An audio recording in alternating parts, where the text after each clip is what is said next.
Hello, my favorite listener. This is episode 3 of The Birch Bride. It's Friday and it's Into the Dark of the Woods. This is a Rust Belt Studio production. We have the two other shows, Mikey and the Garden Arch and The Engine of War. Both of them run every other Tuesday opposite each other.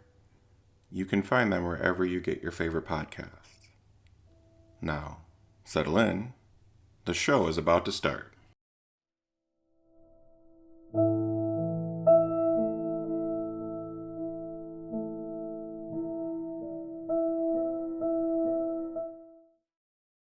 In the weeks after his wife had joined him, Marcel discovered that he was good at keeping a house.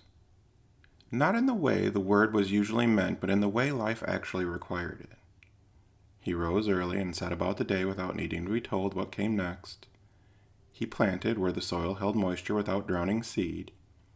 He checked his lines and nets, and he returned with fish silvered and stiff from the lake. He split wood before it was strictly necessary and stacked it where it would dry evenly.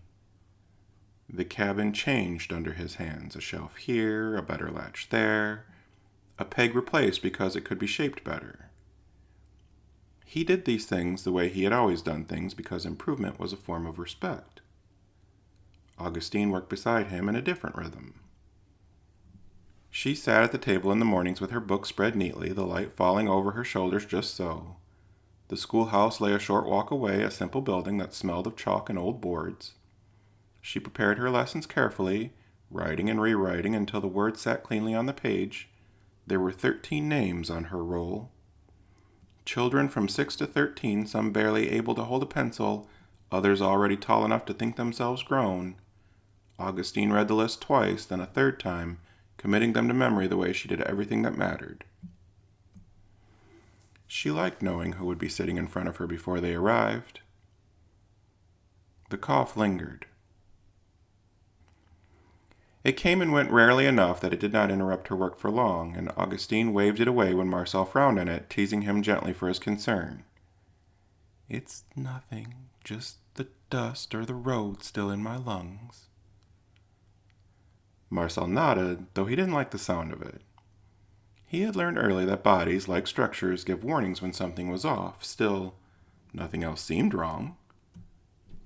Augustine ate well. She slept. She laughed easily. The work did not slow her. He treated it the way he treated most small problems, with what he knew. He brewed her teas from the things he trusted, pine needles for strength, a bit of honey when they had it, herbs he recognized from his years on the line. He rubbed her chest with a salve made warm by the stove and told her to rest when she would allow it, and one afternoon, Augustine stayed late. The younger children had been dismissed first, sent off in uneven clusters with their slates tucked under their arms. The older ones lingered, slower to leave now that the light angled low through the windows, and Augustine moved between the desks, correcting sums, straightening papers, touching shoulders lightly when attention drifted. She knew which ones would need more time tomorrow, which ones would test her, which ones were watching her closely, learning not just letters but what kind of woman she was meant to be. When the room finally emptied, she stood for a moment at the front listening to the building settle around her. Chalk dust floated in the warm air, catching the light, and she wiped the board clean carefully, leaving no marks behind. Outside, Marcel had waited. He had not meant to stand there so long. He had finished his work earlier than expected and walked the rest of the way without thinking. He leaned against a fence post, hat in his hand, watching the door. "You didn't have to wait." "I know." They walked home together, and Augustine spoke about her day, about a boy who refused to read aloud until she let him stand by the window, about a girl who corrected her pronunciation of a French word with quiet pride. "They're good, they just need steadiness." Marcel nodded. He understood steadiness. That evening she graded papers while he mended a net by the fire, and neither spoke much. They didn't need to. The work filled the space between them easily, the way breath filled lungs without instruction. Later, when Augustine had a coughing fit, she pressed her handkerchief to her mouth and smiled apologetically. "Too much chalk." Marcel tied the last knot and said nothing, but he watched her longer than before. Later in the week, they had Jacques come down to visit and have dinner with them. He heard Augustine coughing and he commented on it casually. Summer colds can linger out here. Lake air gets into a person. Augustine smiled at that. Then it will have to learn to share. The three of them laughed, and the moment passed, and the days filled themselves. Augustine walked to the schoolhouse each morning with her books tucked under her arm. Marcel watched her go until the tree swallowed her up, then turned back to his work. He found a satisfaction in it he had never known before. Not the satisfaction of survival, but of providing, and that was a life that asked him to stay. On days when Augustine taught, Marcel leaned into the shape of the hours without her. He worked more slowly then, not from lack of purpose, but because there was no one to return to yet. He'd check his lines twice. He'd walk the perimeter of the clearing without needing to. He repaired things that were not broken simply because the time existed. Sometimes he caught himself listening, not for danger, but for her. The woods were not quiet, never truly, but there was a difference between noise and presence. He knew the sound of birds, of wind, of water. He did not yet know the sound of absence, though he brushed against it without understanding. He whittled in the afternoons. Small things, useful things. A spoon that fit the hand better than the last, a peg smooth so it would not catch. He did not think of this as art. They were habits passed down without ceremony, meant to make life sit more comfortably in the world. He imagined Augustine's hands on them, how she noticed such things. When the sun lowered, he'd stop whatever he was doing and he'd wait. The moment she came back into the clearing, books under her arm, skirt dusted from the path, something in him settled again, like one of his well-carved pegs slipping into place. In the evenings, they sat together while the light drained slowly from the clearing. Augustine told him about her students, who struggled, who surprised her. Marcel listened, offering little commentary, content to know that she was building something that would outlast even the cabin if it came to that. Sometimes she coughed, pressing her fist into her mouth, turning away out of habit more than concern, and Marcel noticed every time. Still, nothing felt urgent, nothing demanded action beyond the ordinary remedies he trusted. The land was kind, the house held, the work continued. By late summer, the cough had acquired a name. It's just allergies. Augustine had said it as if that settled everything, and she said it lightly, even almost with relief, the way one does when a thing finally fits into a known shape. The birches shed pollen in fine, pale drifts, and dust rose from the schoolhouse floor no matter how often it was swept. The lake air carried everything inland. Marcel accepted the explanation because it made sense, and if the remedies had not worked, they had simply been the wrong ones. He adjusted, the way he always did. The pine tea gave way to something gentler, and he steeped herbs meant to calm rather than strengthen. He kept the windows open longer, even when the evenings cooled. He moved the bed slightly away from the draft he suspected might be lingering near the wall. Augustine watched him do these things with fond amusement. You're treating me like a structure that needs tuning. Marcel smiled. Everything needs tuning. For a time, the changes seemed to help. Augustine slept through the night without coughing. She rose earlier again. She returned to the schoolhouse for 3 full days in a row and came home tired but upright, her voice hoarse but steady, and Marcel allowed himself to believe. He said nothing about it, as if naming improvement might frighten it away. He simply continued what he was doing, new teas, open windows. The bed shifted just so. One evening, Augustine laughed hard enough to startle them both. It came unexpectedly at something small, a misplaced book, a forgotten word, and for a moment it sounded like it had before. There. See? Marcel smiled and nodded, relief loosening something in his chest he had not known was tight. That night they talked again about winter, about whether the children would manage the walk, about how long it would take to finish the second shelf before the cold came. Augustine slept with her head on his shoulder, her breathing slow in evening, and in the morning, the cough returned. Not worse, just present. Marcel stood by the window and watched the birches move in the early light, and he told himself what he had been telling himself all along, that bodies took time, seasons overlapped, and improvement was not a straight line. Still, when Augustine left for school that day, he watched until she disappeared among the trees longer than before. The children came in carrying the smell of home with them, soap, wood smoke, lake water, and Augustine stood at the front of the room and called them by name, 13 voices answering in different pitches and moods. Some needed coaxing, some needed boundaries, all of them needed consistency, and she gave it to them. At home, the rhythm shifted again. Mornings were quicker now, evenings fuller. Augustine spoke of lessons that landed and lessons that didn't. Once, while they were having their lunch, one of the older students lingered after class and asked Augustine whether she had any children of her own. When Mrs. Emery said no, not yet, the girl just shook her head solemnly as if to commiserate as well as to judge. When Augustine told Marcel about it, she laughed, but the question lingered between them. She said that at 24 she was already being labeled as an old school marm. Marcel considered that, turning it over carefully. He had thought of children only abstractly before, as something that happened to other people in other lives.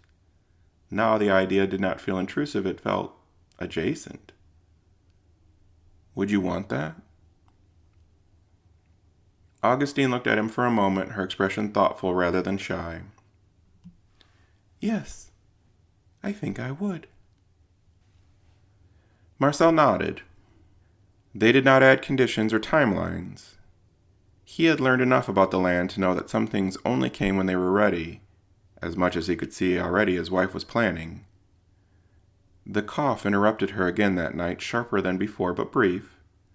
She pressed a cloth to her mouth and waved him off when he reached for her. It's just the seasons turning, everyone's sniffling and coughing. Marcel fetched water anyway, he always did. Outside, the last hints of fall were creeping into the grove.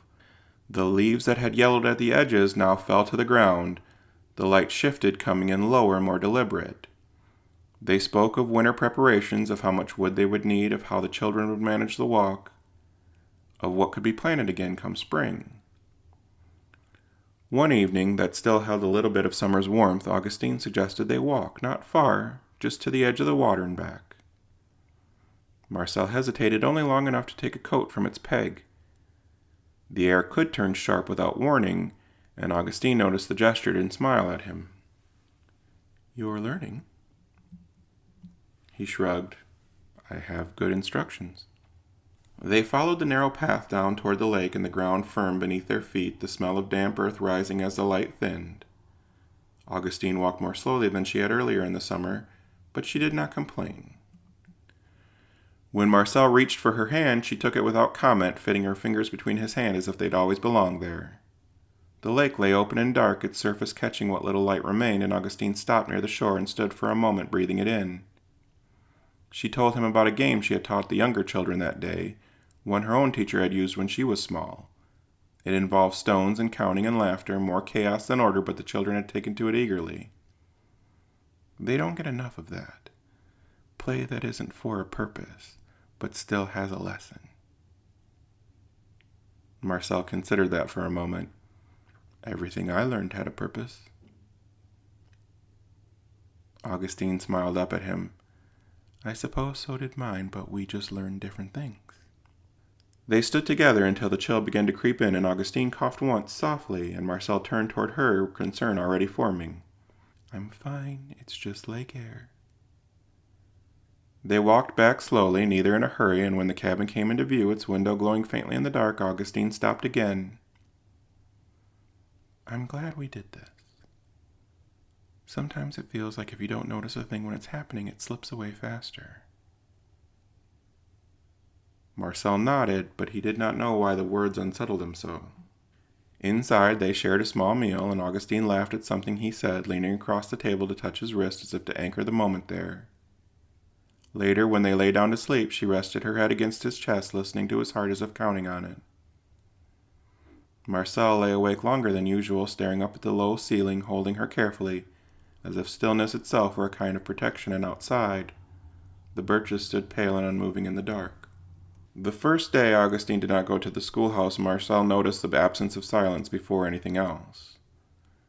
Morning passed without the sound of her boots on the packed earth. The kettle boiled longer than usual before she remembered to pour it, and when she sat at the table she held her book open but did not turn the page. When she should have been gone, and he should have started on his chores, still she sat reading. I'll go tomorrow. Marcel nodded, and he brought her tea, and he opened the window wider than the air required. He adjusted, as he always did. By midday, Jacques arrived. He did not come with purpose exactly, more with the sense that it had been long enough since he checked in. He stopped short when he saw Augustine at the table, wrapped in Marcel's old coat despite the warmth of the day. "I'm guessing they're missing you at the schoolhouse." "I'm not gone, just resting." "Like I told you, lake air's a stubborn thing, gets in deep sometimes." Jacques shifted his weight, and then he and Marcel stepped outside. "There are other things folk try. My mother swore by hot milk with a bit of spirits in it keeps the chest loose." Marcel nodded. He had already been thinking the same thing. When they came back in and suggested it, Augustine waved them both off without a second glance, telling them they were worse than she and a group of her friends, the two of them standing in the doorway conspiring. She was back at the schoolhouse the next day. She stood through the lessons rather than sitting, and she dismissed the children early when her voice grew thin. One of the boys offered to carry her books home without being asked. That evening, Marcel noticed how she leaned on the doorframe longer than necessary before stepping inside. "There's no school tomorrow. I can get my rest and catch up."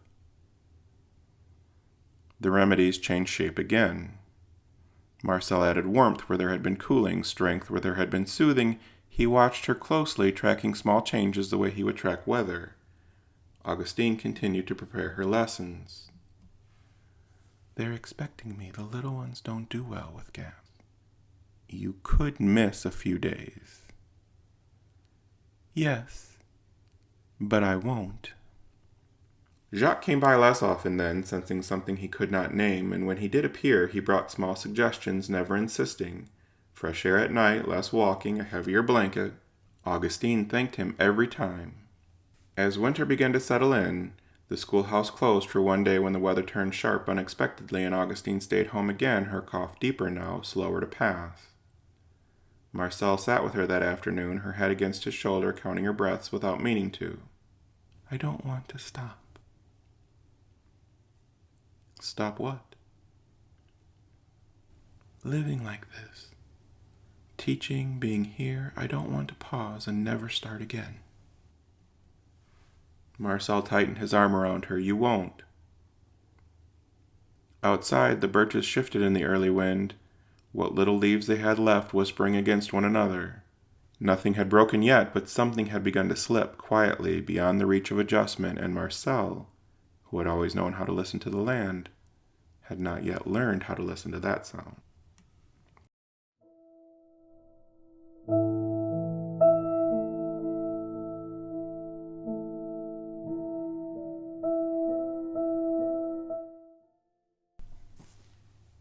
Hello again. This concludes episode 3 of The Birch Bride. It's a Rust Belt Studio production, and it was written and performed by Brian Foster. You can find all of Rust Belt Studio shows wherever you get your favorite podcast, and if you'd like to support the studio, you can do so by listening. That goes a long way. Sharing, suggesting us to someone who might be interested in our stories. Also huge helps. If you can support us financially, you can join our Patreon, and the link is in the show notes below. At $2, you will get 1 day early and ad-free access to all 3 of our shows. For $5 and $9, you can add on either access to the projectionist booth or become a studio executive and help shape the future of what we do here. Whichever you decide, we appreciate you. And until next time, my favorite listener,